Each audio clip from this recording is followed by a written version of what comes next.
Shalom rekan-rekan Duta Kristama GKPB dimanapun Anda berada. Jumpa lagi dalam Bincang Santai pada kali ini, di mana kita akan membahas satu topik yang sangat menarik, yaitu dampak media sosial terhadap perkembangan rohani anak-anak sekolah minggu. Seperti apa keseruan obrolan kita pada saat ini? Ayo ikuti saya.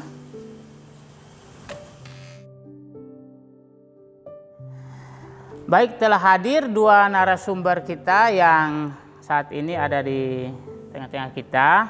Untuk itu mungkin bisa memperkenalkan diri, kakak-kakak yang ganteng-ganteng. Silahkan. Baik, teman-teman pemirsa Duta Kristama GKPB yang dikasihi oleh Tuhan kita Yesus Kristus.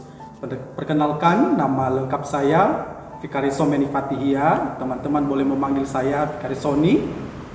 Saya berasal dari asal saya dari Nias, Sumatera Utara, dan sekarang lagi vikaris di GKPB Marga Rahayu Bangli.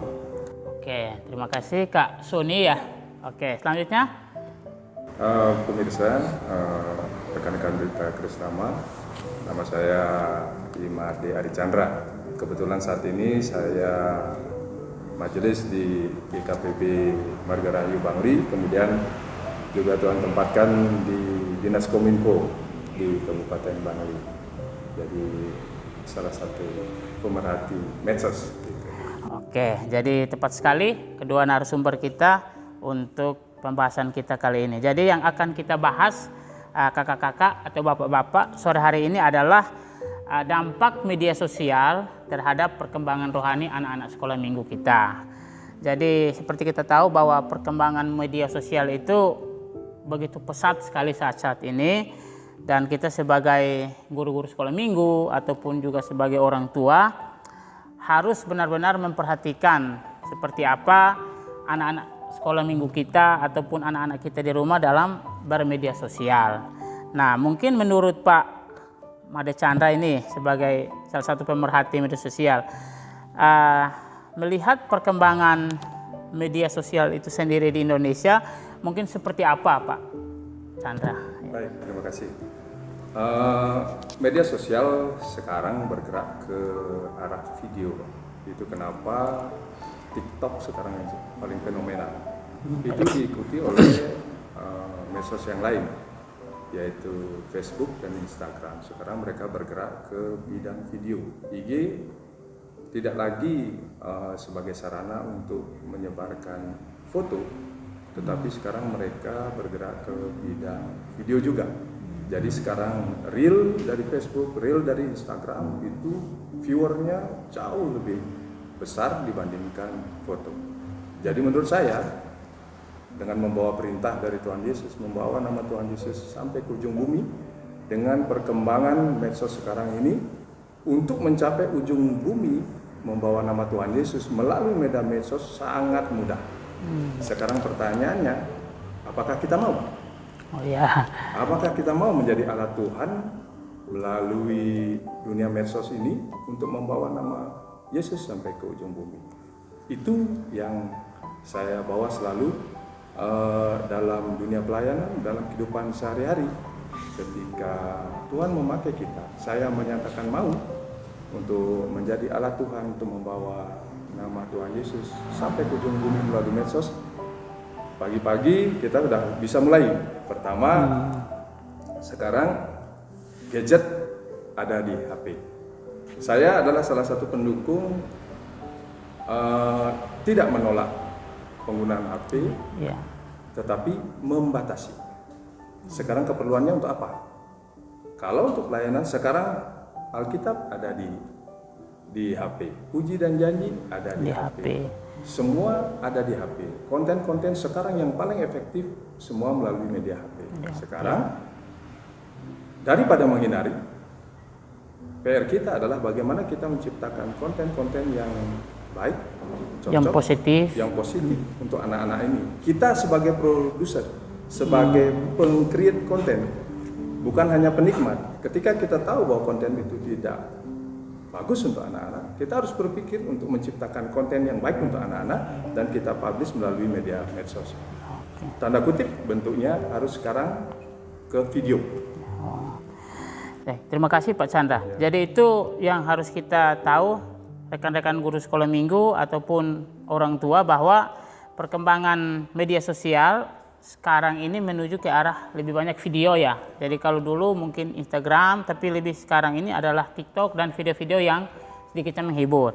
Nah, menurut Kak Suni sendiri, melihat dari sisi perkembangan video yang tadi dikatakan Pak Chandra, seperti apa mungkin Pak Suni? Ya. Kalau saya lihat secara teologi ya, dari sudut pandang teologi, mengenai medsos ini kan ada banyak ya, seperti yang sudah disebutkan tadi oleh Kak Chandra tadi ya, ada TikTok, ada YouTube, ada Facebook, ada Instagram ya, dan beberapa hal media sosial yang lain, ada WhatsApp dan lain sebagainya. Ya. Saya rasa kita perlu bijak untuk mempergunakan medsos ini ya. Misalnya WhatsApp ya. Ya. Secara rohani, WhatsApp dapat memberikan dampak positif bagi iman kita. Misalnya, kita dapat belajar, misalnya ada teman kita yang men-share firman Tuhan misalnya. Dapat kita baca di sana, oh ini adalah firman Tuhan yang boleh menegur saya atau menghibur saya atau merubah diri saya. Ya, misalnya seperti itu. Misalnya juga di YouTube Kak ya. Di YouTube ada lagu-lagu rohani, ada video-video khotbah, renungan dan lain sebagainya. Ya, di sana juga kita belajar. Ya. Misalnya kita ada lagu rohani, kita dengarkan, kita lihat, kita belajar. Ya. Untuk dapat membuat iman kita, diri kita diisi dan juga secara rohani kita dibangun di dalam iman. Seperti itu. Dan mengenai YouTube juga ya, saya katakan tadi ya. Google juga, dengan Google kita boleh mencari lirik-lirik lagu rohani yang mungkin kita tidak tahu, tetapi dengan bantuan Google ini kita boleh melihat ada lirik lagu di situ dan kita belajar ya, untuk membangun iman kita. Itu hal-hal yang positif juga. Misalnya kalau kita melihat TikTok sekarang seperti yang Pak Chandra katakan tadi ya, TikTok itu ada banyak konten-kontennya. Tetapi kembali lagi kita melihat konten yang seperti apa ya. Nah, ini yang perlu kita harus jaga, kita harus lihat, kita sebagai guru-guru sekolah minggu, bahkan juga teman-teman anak-anak sekolah minggu harus melihat konten yang seperti apa yang harus kita lihat dan harus kita hindari. Ya, ada kriteria-kriteria yang perlu kita lihat di sana. Intinya adalah konten itu dapat membangun iman kita, ada nilai positifnya, ada manfaatnya. Ya, demikian juga dalam medsos itu dampak positif untuk membangun rohani kita tidak hanya mengenai apa saja yang kita terima dari medsos, tidak. Ya. Tetapi medsos ini juga berbicara tentang apa yang kita perbuat, ya, apa yang kita beri. Ya, seperti Pak Chandra tadi katakan, dengan medsos ini sangat gampang untuk memberitakan firman Tuhan, kita share dan sebagainya. Ya, ini juga yang kita perhatikan sebagai guru-guru sekolah minggu. Jangan kita kaku bahwa media sosial ya. Saya harus pergunakan media sosial untuk dapat menjangkau anak dan lain sebagainya. Ya.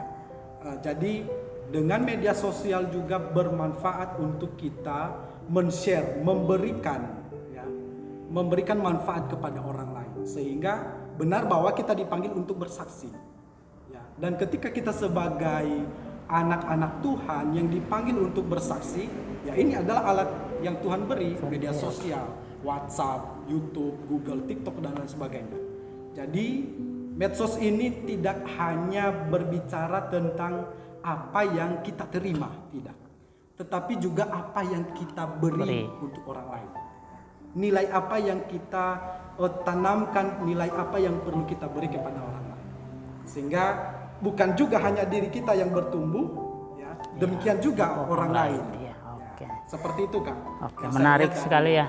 Ya. Jadi sebenarnya media sosial itu sendiri bukan apa yang harus kita terima saja, tetapi dampak apa yang harus kita beri juga dengan ketika kita bermedia sosial.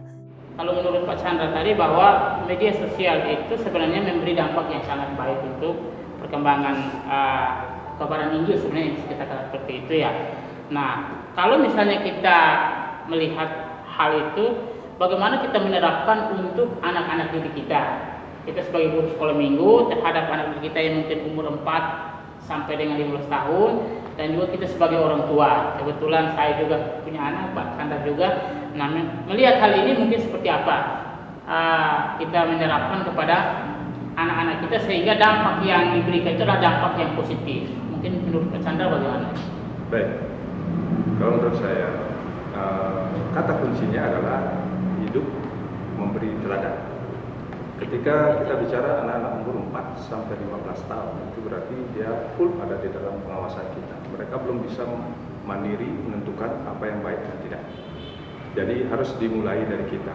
Bagaimana kita memperlakukan teknologi, bagaimana kita cara bermedsos. Anak-anak kita adalah alat kopi yang sangat baik. Apa yang kita lakukan pasti mereka lakukan. Pertama, ketika kita berkumpul, saya melihat dari sisi orang tua, HP ditaruh. Kita harus punya waktu yang cukup untuk mengalihkan perhatian anak dari HP. Caranya adalah kita mulai dari diri kita dulu. Kita nggak bisa memaksa anak menaruh HP sedangkan kita masih memakan. Jadi ketika kita berkumpul dengan anak-anak ketika makan, yang pertama orang tua harus lakukan adalah taruh dulu HP-nya, mulai berbicara dengan anak. Apa yang dia alami setiap hari, itu berbicara, ngobrol. Itu akan menjadi pola bagi anak-anak bahwa ketika berkumpul, Bapak pasti akan ngobrol dengan saya, orang tua pasti akan ngobrol dengan saya. Jadi Dan mereka akan merespon. HP-nya kita simpan dulu. Ya, kita taruh. Ketika berkumpul, kita harus berinteraksi. Jadi ketika kita menuntut anak untuk spare waktu yang positif, kita pun harus melakukan hal yang sama. Itu yang pertama. Kedua, teknologi itu hanyalah alat. Dia hanya alat bantu gitu. Jadi orang tua harus memiliki waktu yang cukup untuk memonitor apa yang dilakukan oleh anak-anaknya melalui medsos, melalui benda-benda berteknologi yang dia pakai. Contohnya penggunaan internet. Pertama yang kita harus awasi adalah koneksi yang dia pakai, wifi yang dia pakai, wifi di rumah, kemudian koneksi pakai data, itu harus kita awasi. IP, DNS-nya bisa kita setting untuk settingan anak-anak. Tapi konsekuensi dari itu adalah kita yang dewasa juga akan menerima paket anak-anak. Kita tidak akan menerima konten-konten dewasa. Jadi di sisi itu kita sudah bisa memprotek bahwa anak-anak kita menonton YouTube, kemudian konten-konten yang terbuka, video-video itu memang khusus untuk anak-anak. Tidak mungkin mereka. Ya. Jadi kita bisa memastikan anak-anak kita menerima konten anak-anak, tetapi konsekuensinya adalah kita pun harus hidup mengikuti bahwa konten-konten yang kita terima itu adalah konten yang ramah untuk anak.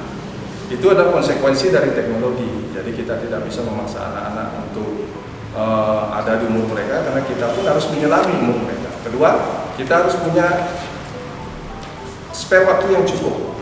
Jadi akun yang dipakai mereka untuk mendaftar, rata-rata gadget yang digunakan itu kan Android. Jadi akun Gmail yang mereka pakai itu harus juga kita memiliki aksesnya. Jadi tidak ada yang rahasia. Kita pastikan itu terbuka kepada anak-anak. Ketika kamu dalam pengawasan kami, tidak boleh ada password di HP. Kemudian password dari akun mereka kita juga pegang. Jadi dengan demikian kita bisa mengontrol apa yang mereka buka, channel yang mereka ikuti di YouTube, kita pun bisa mengikuti. Kemudian di browser apa yang mereka buka, kita pun tahu apa yang mereka buka. Jadi tidak ada yang tersembunyi begitu. Jadi cuma konsekuensinya adalah kita harus memiliki waktu sebagai orang tua untuk melihat apa yang dilihat oleh anak-anak. Kemudian ketika channel-channel yang mereka buka itu tidak cocok dengan mereka, kita harus ada cukup waktu untuk membuka channel-channel itu masing-masing. Apa sih isi channel yang dibuka oleh anak-anak kita? Apakah isinya tanya tentang hedonisme, bahwa hidup mewah itu adalah segala-galanya, memiliki iPhone itu adalah prestasi yang tertinggi bahwa kita adalah orang yang berhasil, tidak, bukan seperti itu. Jadi kita harus mengarahkan ke anak-anak, oh gini. Jadi kita harus mampu menjelaskan kepada anak-anak bahwa channel yang kamu ikuti tidak baik. Tidak baiknya di mana? Kita harus bisa menjelaskan kepada anak-anak. Jadi itu bisa menjadi kunci untuk kita berkomunikasi dengan anak-anak. Kemudian di medsos mereka, kalau akunnya kita pegang juga, jadi siapa yang mentak mereka kita tahu. Kemudian kalau ada yang menghubungi mereka, sekarang banyak juga orang-orang yang kurang bertanggung jawab yang menghubungi anak-anak kita dengan akun-akun fake begitu, kita bisa tahu juga. Itu fungsinya, jadi fungsi kontrol itu harus kita pegang penuh untuk anak-anak yang masih dalam pengawasan kita dari umur 4 sampai 15. Jadi mereka full dalam pengawasan kita. Itu Pak. Jadi hidup memberi teladan. Jadi kita harus punya cukup waktu untuk anak-anak kita mau monitor mereka apa yang mereka lakukan. Jadi ketika kita melarang anak-anak mengurangi menggunakan HP, kemudian menggunakan barang berteknologi, kita juga harus menyiapkan cukup waktu untuk kita berkomunikasi dengan mereka. Kita adalah partner bagi anak-anak kita. Kita adalah sahabat yang terbaik bagi anak-anak kita. Kita adalah tempat mengagum, berteduh bagi anak-anak kita yang terbaik yang kita miliki sebagai gambaran Bapa Yesus Kristus dalam hidup kita. Gitu. Menarik sekali. Jadi ada 3 hal ya yang kita bisa tangkap. Yang pertama, bahwa kita harus hidup memberi teladan. Kemudian alat atau teknologi itu hanya sebatas alat. Kemudian kita sebagai orang tua itu harus menyiapkan waktu untuk mendampingi anak-anak kita. Jadi kita kembali ke topik dampak media sosial untuk hal rohani. Kalau kita memperhatikan anak-anak sekarang, bahkan mungkin kita sendiri saat ini kan tidak bisa terlepas dari yang namanya HP. Jadi bangun tidur yang kita cari dulu adalah HP. Jadi kalau tidak pegang HP barang beberapa menit saja itu seperti ada sesuatu yang kurang. Dan secara tidak langsung akhirnya kita jarang berinteraksi dengan orang lain, dengan adik kita, dengan orang tua kita, seperti kita lihat gambar yang tadi itu. Nah, menurut Kak Suni sendiri seperti apa? Ya, dalam penggunaan media sosial Kak ya, kita harus, guru-guru sekolah minggu harus dapat memberi teladan, ya, memberi teladan yang baik. Ya. Ya. Jangan sampai kita sebagai guru sekolah minggu maupun orang tua, ya, kita dapat mengajari anak taruh dulu HP-nya, tetapi ternyata kita sebagai orang tua pegang HP juga, terus pegang HP, main HP dan lain sebagainya. Nah, ini yang penting yang perlu kita harus lihat ya. Kita dapat memberi teladan sehingga nanti secara otomatis pasti ya anak-anak akan mengikuti. Ya. Kita memberi teladan dan juga ketika kita ngomong kepada mereka pasti mereka ikut karena itu sesuatu hal yang baik, itu sesuatu hal yang benar supaya interaksi di dalam keluarga itu ada. Ya.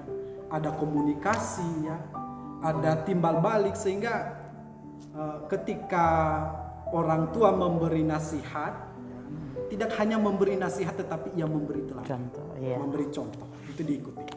Mungkin seperti itu Kak. Jadi baik Kak Suni, kita kembali ke topik dampak medsos untuk hal rohani. Kalau kita memperhatikan anak-anak sekarang, bahkan mungkin kita sendiri saat ini kan tidak bisa terlepas dari namanya gadget itu atau HP. Nah, minimal HP, nggak pegang HP beberapa menit saja itu seperti sesuatu yang kurang. Kemudian kita bingung. Nah, seperti ada yang kurang dan secara tidak langsung kita akhirnya jarang berinteraksi dengan orang lain, dengan adik kita, dengan kakak, dengan orang tua, bahkan dengan guru sekolah minggu kita pun kita jarang berinteraksi. Seperti kita lihat gambar yang tadi. Nah, kita juga kurang memperhatikan lawan bicara kita. Kemudian di kelas terjadi bahwa masing-masing sibuk dengan HP-nya sendiri. Lalu apa yang harus kita lakukan sebagai guru sekolah minggu dalam menghadapi hal-hal seperti itu, Pak Fikaris?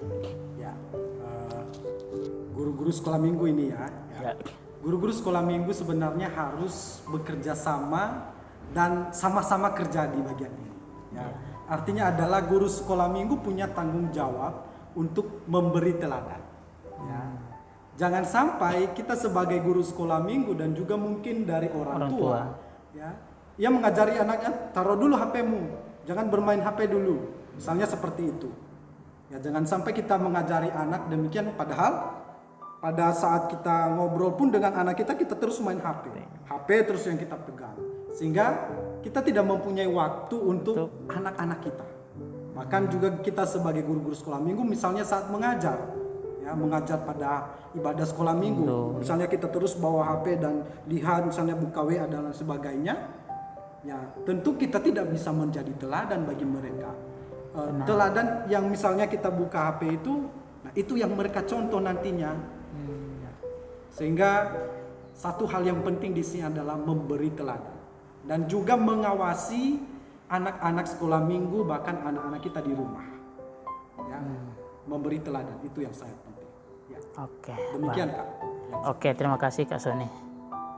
Oke, kalau tadi dampak medsos berujung kepada ketidakkonsentrasi anak-anak kita terhadap pelajaran di sekolah, kemudian kurang perhatian terhadap guru-guru, baik guru-guru di sekolah maupun di sekolah minggu, juga terhadap kakak-kakak yang mengajar sekolah minggu. Nah, yang menjadi PR bagi kita, Pak Chandra, adalah bagaimana mengajar anak-anak kita untuk bermain gadget dengan baik. Apalagi yang konten-konten yang saat ini kita lihat bisa dibilang kurang mendidik seperti itu. Apa yang harus dilakukan orang tua untuk mengedukasi putra-putrinya dalam hal ini? Nah, menurut Pak Chandra seperti apa? Baik, seperti yang saya sampaikan tadi, bahwa kita harus melihat ini dari dua sisi, dari sisi orang tua dan sisi anak-anak. Kalau dari sisi orang tua, seperti saya katakan tadi, pastikan bahwa koneksi yang dimiliki ya untuk mengakses medsos, mengakses barang-barang berteknologi itu tepat, itu bisa kita protect. Jadi kita pastikan bahwa konten yang dilihat itu ramah untuk anak. Itu dari sisi perangkat. Kedua, orang tua memiliki waktu yang cukup untuk mengontrol anak-anaknya. Jadi game apa yang dimainkan oleh anak-anak, orang tua harus tahu. Terjun ke kita lihat, kita review game itu apakah cocok untuk anak-anak kita. Kemudian kita harus punya kemampuan yang cukup untuk menjelaskan kepada anak-anak ketika kita melarang anak-anak untuk memainkan game itu kenapa? Pertanyaannya. Kemudian kita harus mencarikan game pengganti, solusi apa yang mereka bisa mainkan, apa dan mana yang tidak. Itu untuk dunia game. Kita tidak bisa anti terhadap teknologi, kecuali kita mengembalikan anak kita ke zaman batu. Nggak bisa, tetapi kita juga harus memiliki waktu untuk terjun ke dunia mereka gitu. Itu yang dari sisi orang tua. Jadi kita bisa mengontrol medsos mereka, kemudian game yang mereka mainkan, itu kita bisa kontrol. Kemudian perangkat yang mereka pakai itu bisa kita kontrol. Jadi apa yang mereka mainkan, apa yang mereka buka, mereka dapat kontak dari mana, itu bisa dalam kontrol kita. Jadi kita jangan takut bahwa ketika anak-anak bermain barang-barang berteknologi, anak-anak akan lepas kontrol, kemudian keluar dari monitoring kita sebagai orang tua. Tidak, malah kita memiliki power yang cukup sebagai orang tua untuk mengontrol apa yang dilakukan oleh anak-anak kita dengan perangkat itu.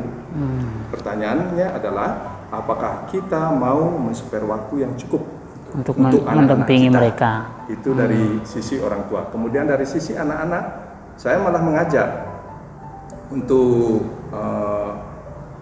anak-anak mulai diajarkan berbagi firman, berbagi konten-konten yang memang khusus untuk anak-anak dalam bentuk video.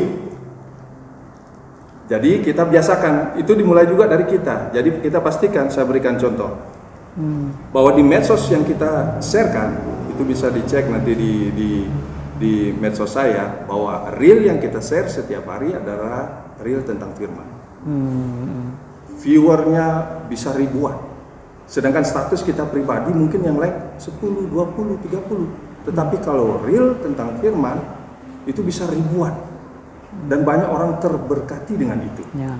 Itu harus kita mulai. Bahkan anak-anak kita pun akan menonton reel yang kita share.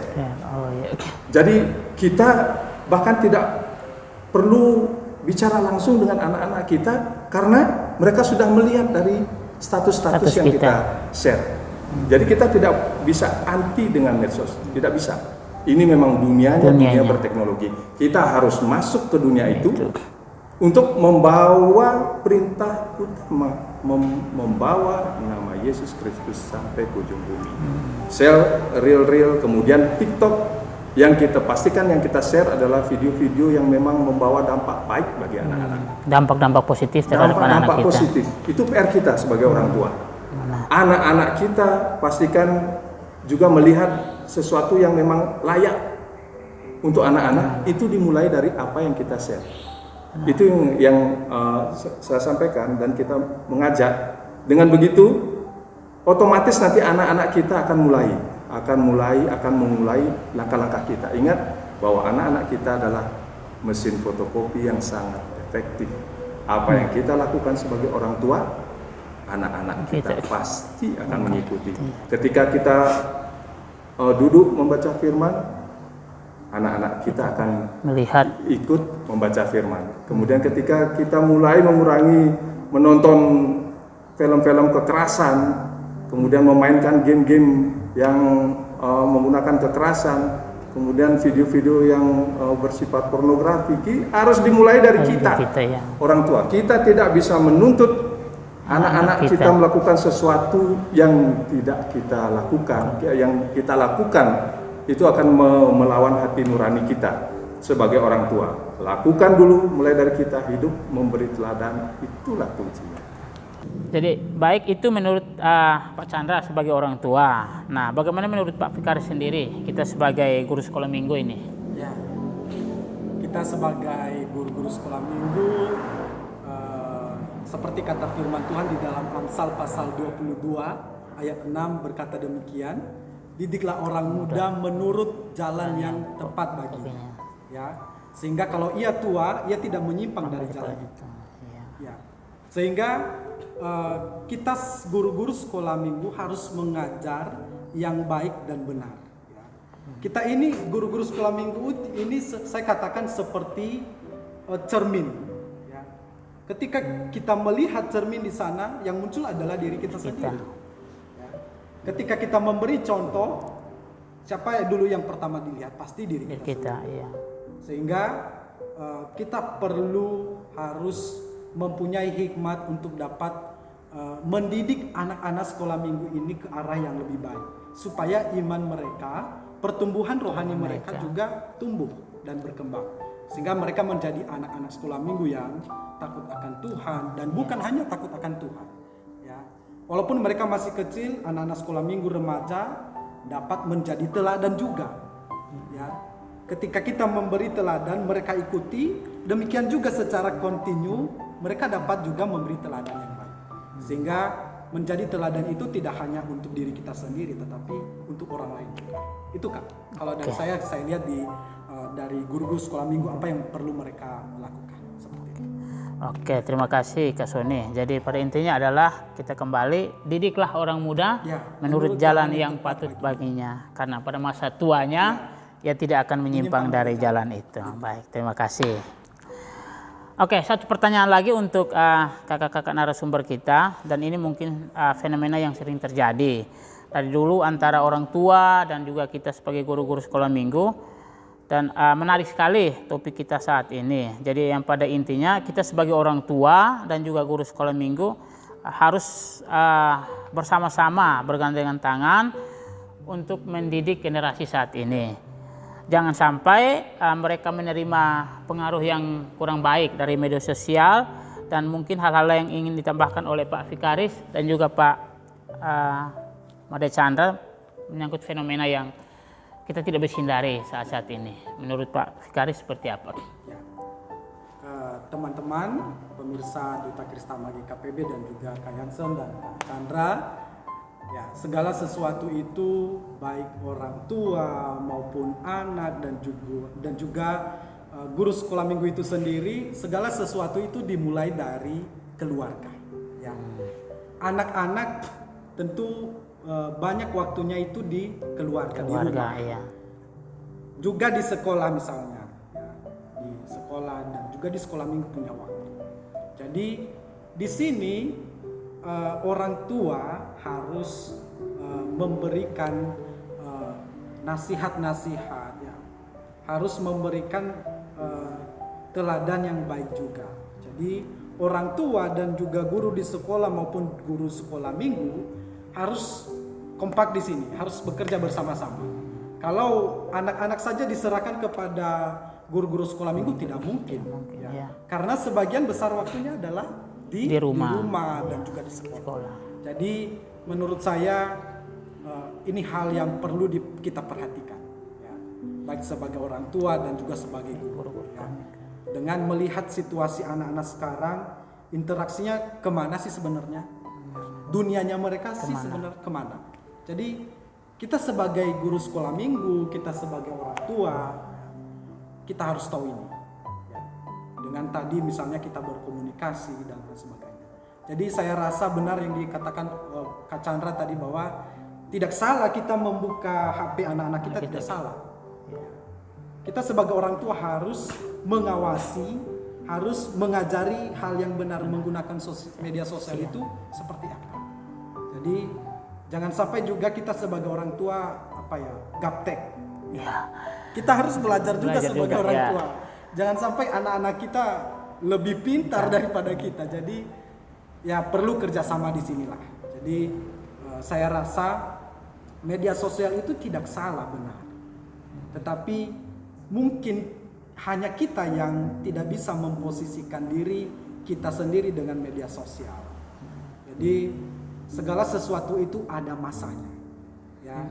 Kalau kita saat makan, masa kita makan sambil main HP kan tidak mungkin. Ya. Demikian juga kalau kita ngobrol kepada orang lain, nggak mungkin dong kita ngobrol sambil main HP, cek orang lain atau mendengarkan musik, tentu tidak ada etika namanya, tidak sopan. Jadi ini yang perlu kakak-kakak guru sekolah minggu, orang tua juga, dan terlebih khusus kepada teman-teman anak-anak sekolah minggu, ya, harus belajar untuk dapat mengontrol diri. Ya. Segala sesuatu ada waktunya, ada masanya. Itu kata pokoknya. Ya. Demikian Kak, kalau dari saya. Oke, baik, terima kasih Kak Sony. Mungkin menurut Kak Chandra, Baik. melihat fenomena-fenomena ini. Fenomena ini sebenarnya kita yang menciptakan. Kita adalah pengkreat fenomena baru.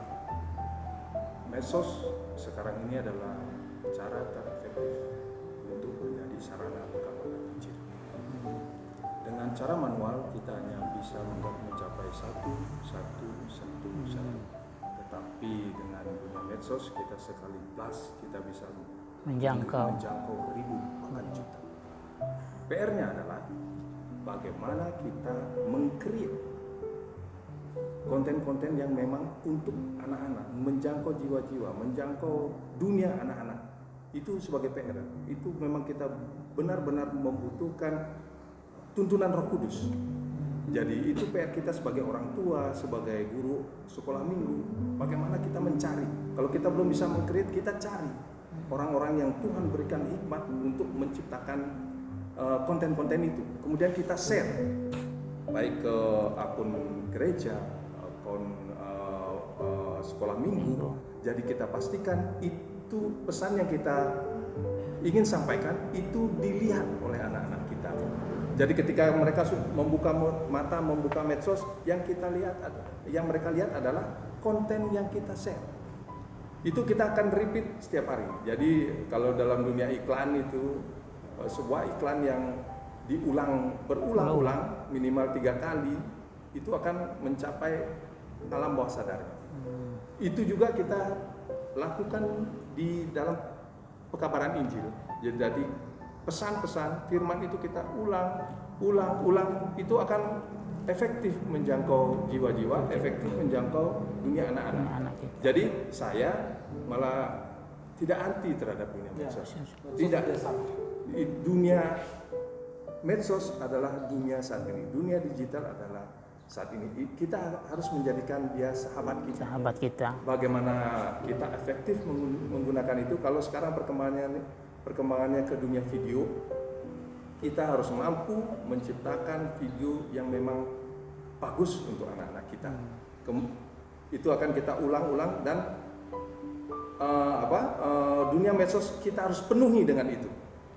Jadi channel-channel sekolah minggu ini harus dipenuhi dengan konten-konten yang memang kita create untuk anak-anak kita. Begitu Pak. Jadi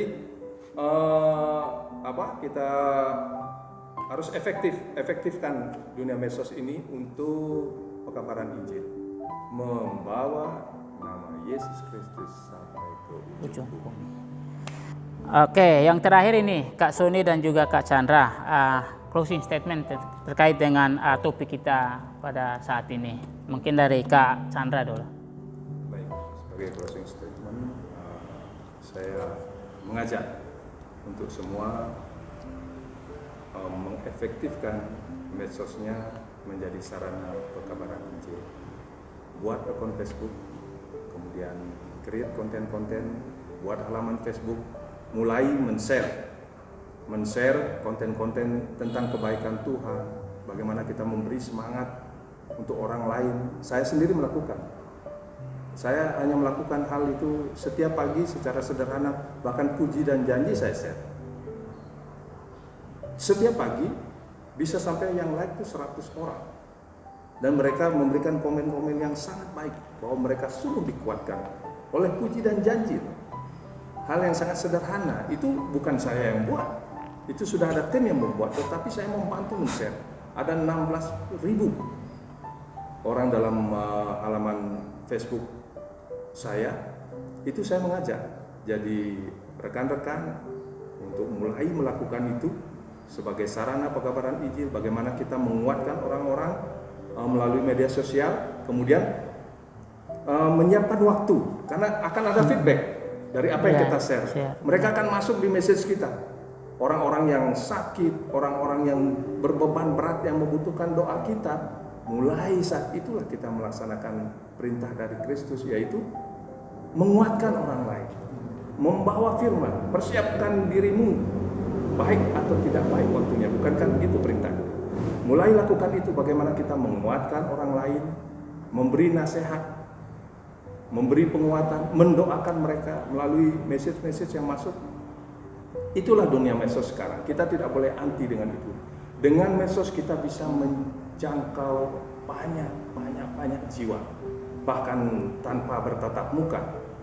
Jadi pakai itu sebagai sarana pekabaran Injil yang efektif, membawa Tuhan Yesus, nama Tuhan Yesus sampai ke ujung bumi. Demikian. Oke, terima kasih Kak Chandra untuk closing statementnya. Karena mungkin dari Kak Sony sendiri. Ya, kalau dari saya Kak Jansen, singkat saja ya. Media sosial itu dalam kehidupan zaman sekarang ini tidak salah, tidak pernah salah. Ya.